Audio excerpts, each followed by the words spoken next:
Shalom, Bapak, Ibu, Saudara-saudari terkasih dalam nama Tuhan Yesus Kristus.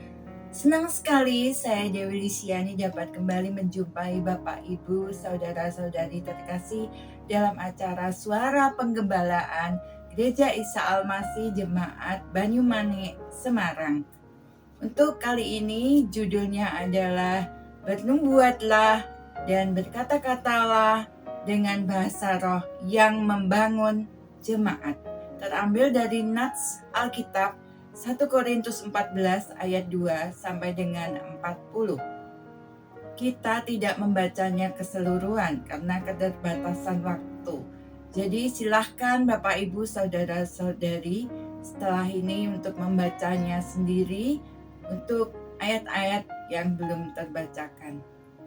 Saat ini kita akan terlebih dahulu membaca dari 1 Korintus 14 ayat 2 sampai dengan 6. Mari kita membacanya bersama-sama Bapak, Ibu, Saudara-saudari. 1 Korintus 14 ayat 2 sampai dengan 6. Demikianlah firman Tuhan. Siapa yang berkata-kata dengan bahasa roh, tidak berkata-kata kepada manusia tetapi kepada Allah, sebab tidak ada seorang pun yang mengerti bahasanya. Oleh roh, ia mengucapkan hal-hal yang rahasia. Tetapi siapa yang bernubuat, ia berkata-kata kepada manusia. Ia membangun, menasehati, dan menghibur. Siapa yang berkata-kata dengan bahasa roh, ia membangun dirinya sendiri.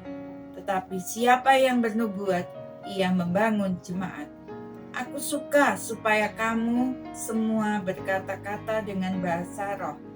Tetapi lebih daripada itu supaya kamu bernubuat. Sebab orang yang bernubuat lebih berharga daripada orang yang berkata-kata dengan bahasa roh, kecuali kalau orang itu juga menafsirkannya, sehingga jemaat dapat dibangun. Jadi saudara-saudara, jika aku datang kepadamu dan berkata-kata dengan bahasa roh, apakah gunanya itu bagimu jika aku tidak menyampaikan kepadamu penyataan Allah atau pengetahuan atau nubuat atau pengajaran? Bapak, Ibu, Saudara-saudari yang Dewi kasih dalam nama Tuhan Yesus Kristus, betapa berbeda ya antara karunia bernubuat dengan karunia berkata-kata dengan bahasa roh.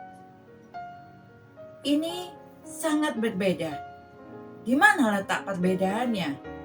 Letak perbedaannya adalah dalam segi relasi kepada siapa dia berkata-kata. Untuk karunia berkata-kata dengan bahasa roh, ia berkata-kata kepada Tuhan, kepada Allah, bukan kepada jemaat, sehingga jemaat pun tidak tahu apa yang dimaksudkan dengan kata-katanya itu, dan ini jelas tidak mungkin dapat untuk membangun jemaat, bukan? Lain halnya dengan karunia bernubuat. Dengan bernubuat ia berkata-kata kepada jemaat.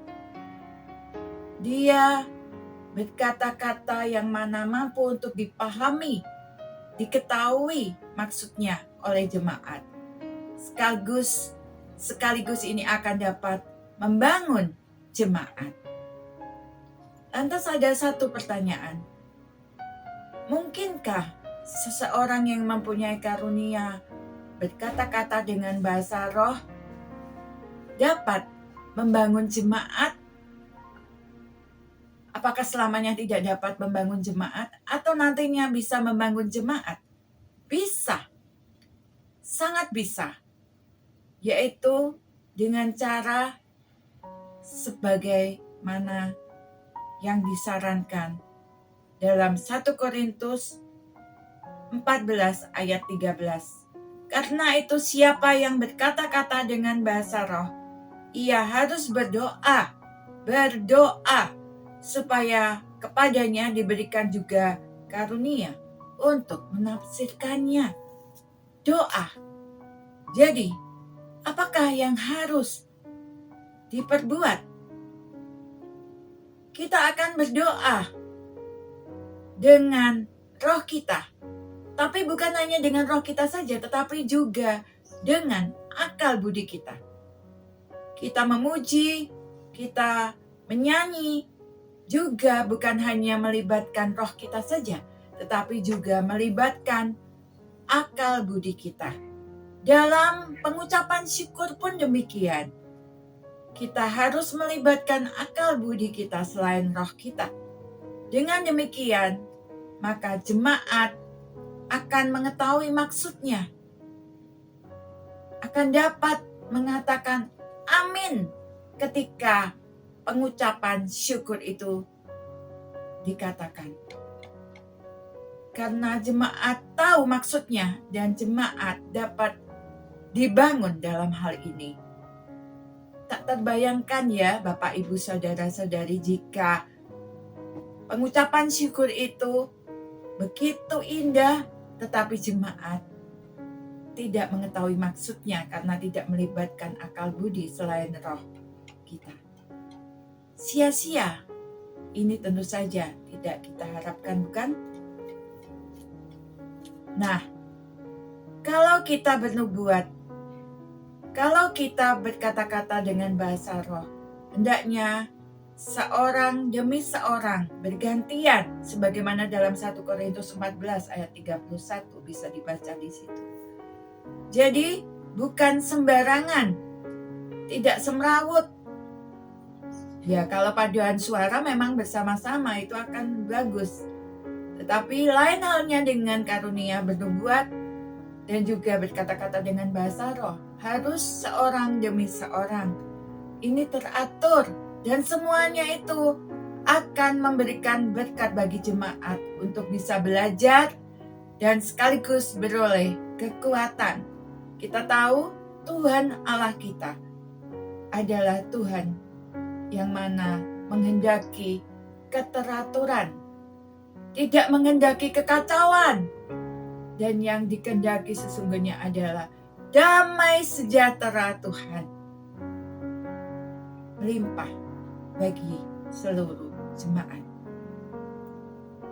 Bapak, Ibu, saudara-saudara, saudari-saudari terkasih yang saya cintai dalam nama Tuhan Yesus Kristus, kita pun membaca dari 1 Korintus 14 ayat 39-40. Karena itu, saudara-saudaraku, usahakanlah dirimu untuk memperoleh karunia untuk bernubuat.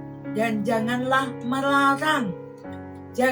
melarang orang yang berkata-kata dengan bahasa roh. Tidak boleh melarang. Tetapi segala sesuatunya itu harus berlangsung dengan sopan dan teratur, tertib. Ya, biarlah apa yang sudah kita dengar dan renungkan ini bisa menjadi berkat buat kita semuanya. Salam sehat. Tetap semangat. Tuhan memberkati kita semuanya. Sampai jumpa.